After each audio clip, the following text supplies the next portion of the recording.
چل رہا ہے نا، نیا مذہب آ رہا ہے دنیا میں جو خدا کا انکار کر رہا ہے، وہ اس بات کو ماننے کے لیے تیار نہیں ہے کہ حضرت آدم کو بھی کسی نے بنایا ہے۔ یہ تو مان رہے ہیں کہ حضرت آدم سے آگے ساری نسلیں آ رہی ہیں، چل رہی ہیں، ہم انسان ہیں، ہم آدمی ہیں، یہ تو وہ مان رہے ہیں، لیکن یہ ماننے کے لیے تیار نہیں ہے کہ یہ حضرت آدم کو بھی کسی نے پیدا کیا۔ کیوں؟ یہ کیوں نہیں مان رہے؟ یہ ماننا چاہیے نا۔ اس کی وجہ یہ کہ اگر ہم مان لیں کہ حضرت آدم خود بخود بن گئے بالفرض، جیسے وہ ان کا یہ خیال ہے کہ حضرت آدم خود بخود بن گئے، تو جو چیز خود بخود بنے وہ کبھی بھی مکمل نہیں ہوتی۔ جو چیز خود بخود بن جائے وہ کبھی بھی مکمل نہیں ہوتی۔ یعنی کہ انسان جو ہیں، یا انسانوں کے علاوہ جتنے بھی کائنات میں جانور ہیں، جتنے بھی جانور ہیں، اس سے ہمیں ایک بات سمجھ آتی ہے کہ جتنے بھی جانور ہیں اللہ رب العزت نے ان کی آنکھیں آگے رکھی ہیں، ان کو ہاتھ دیے، ان کا منہ اللہ نے آگے رکھا ہے۔ یہ نہیں کیا کہ کسی کا پیچھے ہو، ہاتھ کسی کے الٹے ہوں، پاؤں کسی کا ایک پاؤں آگے جا رہا ہو، کسی کا پیچھے جا رہا ہو۔ یعنی کہ اگر ہم کہیں کہ یہ کائنات خود بخود بنی ہے، بالفرض ہم یہ کہیں کہ کائنات خود بخود بنی ہے، تو پھر ایسا ہونا چاہیے تھا کہ کچھ چیزیں الٹی ہو، کچھ سیدھی ہو، کچھ، یعنی کہ انسان جو ہے بالفرض انسان کو چلو یہ تو ہے، اس کے علاوہ جتنے بھی جانور ہیں ان سب کے آنکھیں آگے کیوں ہیں؟ خود بخود جو بنے پھر ان کی کسی نہ کسی کی آنکھیں پیچھے ہونی چاہیے تھیں، منہ آگے ہو، آنکھیں پیچھے ہو، ایک جو ہے ٹانگ آگے جا رہی ہو، ایک پیچھے جا رہی ہو، یعنی خود بخود جو ایک چیز بن رہی ہے، تو پھر وہ شاید صحیح کیسے بن گئی ہے؟ وہ صحیح کیسے بن گئی ہے؟ یعنی دیکھو نا، کائنات کے اندر کوئی چیز ایسی نہیں ہے کہ جس کی شرمگاہ کو ڈھانپا نہ گیا ہو۔ انسان کے علاوہ کائنات کے اندر جتنی بھی چیزیں ہیں ان کی شرمگاہ کو ڈھانپ دیا گیا ہے۔ کون ہے وہ جس نے ان کی شرمگاہ کو ڈھانپ دیا؟ کون ہے؟ اللہ۔ آخر کوئی ہے نا، کوئی بنانے والا ہے جس کو یہ پتہ ہے کہ یار یہ چیز میں نے بنا دی ہے، لیکن اس کی کیٹاگری میں نے ایسے بنانی ہے، یا اس کو ایسے بنانا ہے، اور اس کی یہ جو چیز ہے یہ ایسی ہے کہ یہ سب کے سامنے ظاہر نہیں کی جا سکتی، اس کو میں نے چھپانا ہے۔ تو وہ یعنی کہ کوئی ایسی ذات موجود ہے، اس لیے تو ہر کائنات کی ہر چیز کی شرمگاہ چھپی ہوئی ہے۔ صرف انسان کو اللہ نے آزاد پیدا کیا اور اس کی شرمگاہ کو چھپایا نہیں۔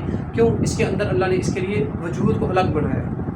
انسان کا وجود بنانے کے بعد اللہ نے لباس الگ سے دیا، اور کائنات میں کوئی اور چیز لباس نہیں پہنتی۔ انسان کو لباس اللہ نے دینا تھا، اس لیے اس کی شرمگاہ کو آزاد چھوڑ دیا۔ لیکن انسان کے علاوہ جتنی بھی کائنات میں چیزیں، ان سب کی شرمگاہ جو ہے نا وہ چھپی ہوئی ہے، ڈھکی ہوئی ہے۔ یعنی کہ کوئی ذات ایسی ہے جو بنا رہی ہے، جو ہر چیز کی ترتیب کو دیکھتی ہے کہ اس کو میں نے ایسا بنایا، اس کی آنکھیں آگے رکھنی ہے، اس کے کان جو ہے وہ ایسے بنانے ہیں کہ آگے سے بات آنے والی وہ سن لے۔ ٹھیک ہو گیا؟ یہ نہیں کیا کہ کان جو ہے وہ پیچھے دم پہ لگا دیے۔ ٹھیک ہو گیا؟ یعنی کہ کوئی چیز ایسی، کوئی کائنات میں ایسی ہستی ہے جو کائنات کو بنا رہی ہے، اور اس کائنات کو صحیح بنا رہی ہے، اور کوئی کائنات میں ایسی چیز نہیں جو بے ڈھنگی بنی ہو۔ یعنی کوئی جانور ایسا نہیں ہے جو بے ڈھنگا بنا ہو۔ تو مطلب کیا ہے؟ ان سب باتوں کا ایک مطلب صاف نکلتا ہے کہ کوئی کائنات میں ایسی ذات ہے جو ان سب کو بنا رہی ہے، اور اس کے بنانے کا طریقہ بھی ایک ہے۔ بنانے کا طریقہ بھی ایک ہے۔ اگر ہم کہتے ہیں نہیں کوئی چند طاقتیں ہیں جو مل کے بنا رہی ہیں، تو اگر چند طاقتیں مل کے نعوذ باللہ بناتی ہوتی تو پھر ہر طاقت کے بنانے کا طریقہ الگ ہو جاتا۔ ہر طاقت کے بنانے کا طریقہ الگ ہو جاتا۔ جب ہر چیز بن رہی ہے اور ہر چیز کا طریقہ بھی ایک ہی ہے، تو اس سے ایک بات تو یہ سمجھ آتی ہے کہ اس پوری کائنات کو بنانے والی ایک ہی ہستی ہے۔ اس پوری کائنات کو بنانے والی ایک ہی ہستی ہے کہ جس نے ایک طریقہ بنایا ہوا ہے کہ میں نے ہر چیز کو ایسے ہی بنانا ہے، اور پھر اسی طریقے سے وہ ہر چیز بنتی جا رہی ہے۔ وہ کون ہے؟ اللہ۔ وہ اللہ ہے۔ تو اب یہ بات ماننی پڑے کہ اللہ ہے، کہ جو پوری کائنات کو بنا رہا ہے، اور ہر چیز کے سسٹم کو اس نے ایسا بنایا کہ پھر اس کا کنٹرول ہے۔ پھر کنٹرول ہے، یعنی آسمان پہ کروڑوں ہاں ستارے ہیں، لیکن کوئی ستارہ زمین پہ آ کے گر نہیں رہا، یعنی کہ اس کا کنٹرول ہے۔